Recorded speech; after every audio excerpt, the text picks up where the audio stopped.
جمال ساحر وثلوج اكتست بها قمم الشريعة بأعالي جبل الأطلس البوليدية، ميزة أهلتها لتكون القبلة الأولى المفضلة لدى السياح القادمين من مختلف الجهات للتمتع بحلتها البيضاء في كل موسم الشتاء.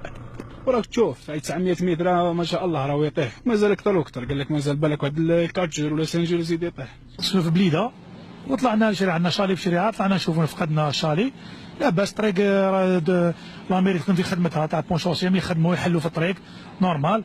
كاين شويه فيرغلا، الانسان اللي ما عندوش كات يفيتيها اليوم، هم يحلوا فيها باش ما نديروش السيركيلاسيون. الطريق ياخذوا منها حذرهم باسكو واعره وتزلق، لازم لك سناسل باسكو لا غالب ما عندناش حنايا التاويل اللي نحي طريق ما الثلج من الطريق وصوالح. وبعد قرابة ال4 سنوات من التعطل، عاد المصعد الهوائي الرابط بين مدينة ولاد عيش وأعالي جبال الشريعة للعمل، أمر ضاعف الوافدين بدرجة قياسية هذا الموسم. داروا لنا تيليفيريك حاجة شابة لينا، كاين ناس عندها طوموبيل، كاين اللي ما عندهاش، ثم سهل عليك حالة كي يطيح الثلج منه تغلق الطريق. ثم تيليفيريك نحي كما يقولوا تنحي العزله هذيك على السيت الثاني مليحه ثاني لهذو اللي يسكنوا هنايا.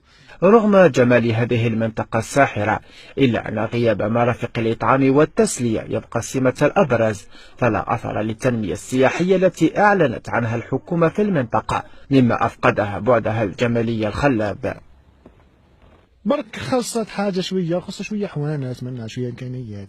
كون كاينة تيليفيريك يقوى شوية غاشي، السيد يحل يخدم على روحه، يروح يجيب السلعة يقضي يخدم.